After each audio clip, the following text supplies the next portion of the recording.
Subscribe பண்ணாதவங்க subscribe பண்ணுங்க. அப்படியே பக்கத்துல இருக்க பெல் ஐகானையும் பிரஸ் பண்ணுங்க. 2026ஆம் வருடம் பரபவ ஆண்டின் 5வது மாதமான ஆவணி மாத ராசி பலன் காணலாம். ரிஷபம் ராசி அன்பர்களுக்கு இந்த ஆவணி மாதம் உங்களுக்கு சுகஸ்தானாதிபதி சூரியன் ஆட்சி பெற்று செல்வார். 2வது வீட்டிலே செவ்வாய், 3வது வீட்டிலே குரு, 11வது வீட்டிலே சனி, 4, 10வது வீட்டிலே சர்ப்ப கிரகங்கள். இந்த ஆவணி மாதம் சூரியன், புதன், சுக்கிரன் 3 கிரகங்கள் ஆட்சி. ரிஷபம் ராசி அன்பர்கள் நீங்க எழுதி வச்சீங்க, இந்த ஆவணி மாதம் போல் இந்த வருஷத்திலேயே ஒரு நல்ல மாதம், நற்பலன்களை கொடுத்த மாதம் இல்லை என்று நீங்களே சொல்லலாம். அந்த அளவுக்கு இந்த ஆவணி மாதம் கிரக பலம் உங்களுக்கு சிறப்பாக இருக்கிறது. ரிஷபம் ராசிக்கும் 6ஆம் இடமான துலாம் ராசிக்கும் அதிபதியானவர் சுக்கிர பகவான்.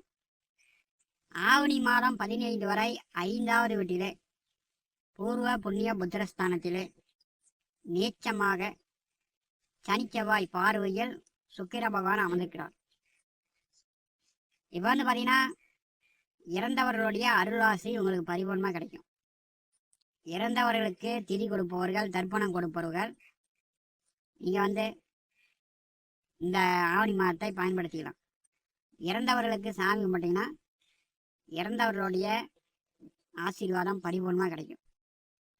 5வது வீட்டிலே சுக்கிர பகவான் செல்லும்போது பூரிய சொத்து சார்ந்த பிரச்சனைகள் இருந்துச்சுன்னா இந்த ஆவணி மாதம் தீரும். பூரிய சொத்து பாகப்பிரிவினை செய்து கொள்ளலாம்.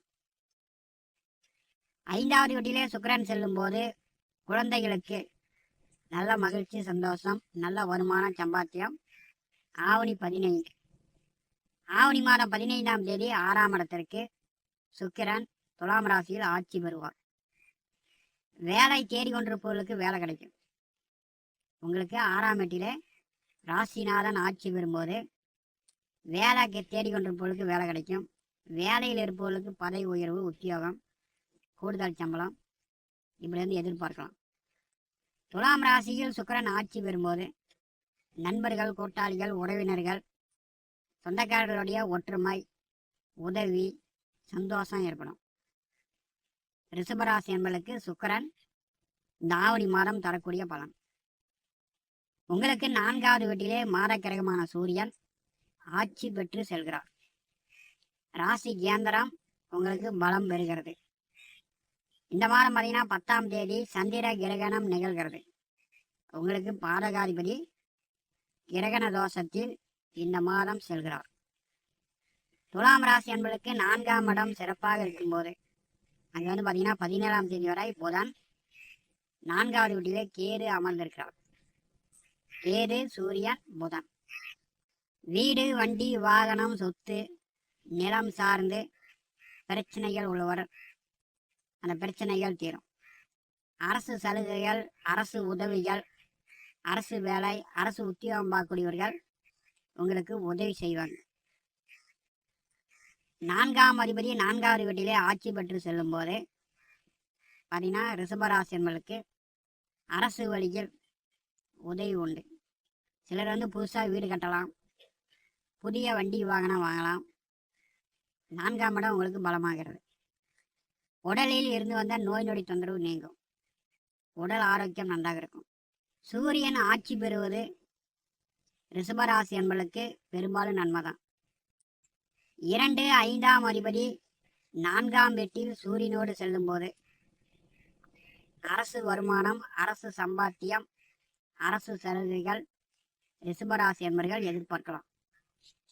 ஆவணி மாதம் 17ஆம் தேதி 5வது வீட்டிலே 5ஆம் அதிபதி ஆட்சி உச்சம் பெறக்கூடிய ஒரு அமைப்பு. அப்போ பூர்வ புண்ணிய புத்திரஸ்தானம் உங்களுக்கு பலமாகிறது. பார்த்தீங்கன்னா மாதம் பிற்பாதி பூரிய சொத்து சார்ந்த பிரச்சனையை தீர்த்துக்கலாம். குழந்தைகளுக்கு நல்ல படிப்பு, குழந்தைகளுக்கு நல்ல மகிழ்ச்சி. குழந்தைங்க சம்பாதிக்கிறாங்க அப்படின்னா 2 வருமானம், 2 தொழில், 2 சம்பாத்தியம் பெறுவாங்க. 5வது வீட்டிலே புதன் செல்லும் போது மாம மச்சனன்கள் உறவு முறை உதவியாக ஒத்தாசையாக இருப்பாங்க. ஒரு நல்ல அமைப்பு தான். ரிஷபராசிக்கு 2வது வீட்டிலே செவ்வாய் பகவான் செல்கிறார். 12ஆம் அதிபதி 2ஆம் வீட்டிலே செல்வது வண்டி வாகன ஓட்டுநர்கள், இயந்திரம் இரும்பு சம்பந்தப்பட்ட தொழில் வேலை செய்யக்கூடியவர்கள், யூனிஃபார்ம் வேலையில் இருப்பவர்களுக்கு மிகச்சிறப்பான ஒரு காலகட்டம். செவ்வாய் 2வது வீட்டிலே செல்லும் போது ரிஷபம் ராசி என்பர்கள் அவர் 12ஆம் அதிபதியாக இருக்கும்போது ஒரு ரகசிய பேச்சு, அதிகமாக வெளியில் பேச மாட்டீங்க, அல்லது அதிகமாக பேசினா கடன்னு உண்மை பாதி பொய் பாதின்னு அடிச்சு தள்ளுவீங்க. 12ஆம் அதிபதி 2வது வீட்டிலே செல்லும்போது மது போதை இந்த கெட்ட பழக்கத்திற்கும் அடிமையாகக்கூடிய அமைப்பு ரிஷபம் ராசி என்பளுக்கு உண்டு. செவ்வாய் அப்படின்னாலே கெட்ட உணவெல்லாம் சாப்பிடுவாங்க, மது மாமிசம் சாப்பிடுவாங்க அப்படிங்க. ரிஷபராசிக்கு 2வது வீட்டிலே செவ்வாய் செல்லும்போது பழைய சோறு கூழ் கஞ்சி இந்த மாதிரி சாப்பிடக்கூடிய அமைப்பு உண்டு. அப்படி இல்லைன்னா நேரம் கடந்து காலையில் சாப்பிட்றது மத்தியானம் சாப்பிட்றது சாயந்தரம், இப்படி நேரம் தவிர்த்து சாப்பிடக்கூடிய அமைப்பும் இந்த ஆவணி மாதம் ஏற்படும். 12ஆம் அதிபதி 2ஆம் வீட்டில் இருக்கும்போது வெளிநாடு மூலம் வெளியூர் மூலம் பணம் சம்பாதித்து கொண்டிருப்பவர்களுக்கு இந்த ஆவணி மாதம் தாராளமான பண வரத்து, கை செலவுக்கு பணம் நன்றாக வரும். கணவரும் மனைவியும் நண்பர்களோடு சேர்ந்து தொழில் செய்யக்கூடியவர்கள், வியாபாரம் செய்யக்கூடியவர்கள், 2 வேலை 2 தொழில் செய்யக்கூடியவர்களுக்கு 2ஆம் பக்கமும் வருமானம் ரிஷபராசி என்பர்கள் இந்த காலகட்டத்தில் பார்க்கலாம். ரிஷபராசிக்கு 3வது வீட்டிலே அஷ்டம லாபாதிபதி குரு சென்று கொண்டிருக்கிறார். நகை ஆபரணங்கள் எடுக்கலாம், புதிய துணிமணி வாங்கலாம். 3வது வீட்டிலே குரு செல்லும்போது காதல் விவகாரங்களில் சிலர் போய் சிக்கிக்கக்கூடும். அப்புறமேட்டு மாமனாரிடம் உங்களுக்கு வர வேண்டிய மாமனாரிடம் அடிபடுற மாதிரி, சண்டை கட்டுற மாதிரி, அசிங்க அவமானப்படுற மாதிரியான சூழ்நிலையும் ஏற்படுத்தி விடும். உங்களுக்கு 8ஆம் அதிபதி 3வது வீட்டில் செல்லும்போது திருமணமானவர்கள் மாமனாரிடம் மதிப்பு மரியாதை கொடுத்து ரிஷபம் ராசி என்பர்கள் செல்வது நல்லது. இல்லைன்னா மாமனார் உங்களை ஏறி மிதிச்சுட்டு போயிடுவார். ரிஷபம் ராசிக்கு 11வது வீட்டிலே சனி பகவான் வக்கரகதியில் செல்கிறார்.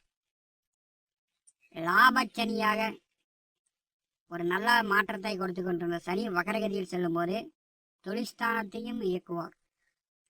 அப்போ செய்யும் தொழிலே தெய்வம் என்று நீங்கள் பார்க்கக்கூடிய வேலை உத்தியோகத்தை சிறப்பாக செய்தீர்கள் என்றால் தொழில் நன்றாக போகும். 10வது வீட்டிலே இந்த மாதம் சந்திர கிரகணம் நிகழும் போது இறந்தவர்களுக்கு தர்ப்பணம் திதி கொடுப்பவர்கள் கொடுத்து இறந்தவர்களுடைய ஆசீர்வாதம் பெறுங்க. ரிஷபம் ராசி என்பதற்கு இந்த ஆவணி மாதம் சிறப்பான மாதமாக அமையும். மேலும் தகவலுக்கு எங்கள் சேனலை மறக்காமல் சப்ஸ்கிரைப் பண்ணுங்கள். நன்றி.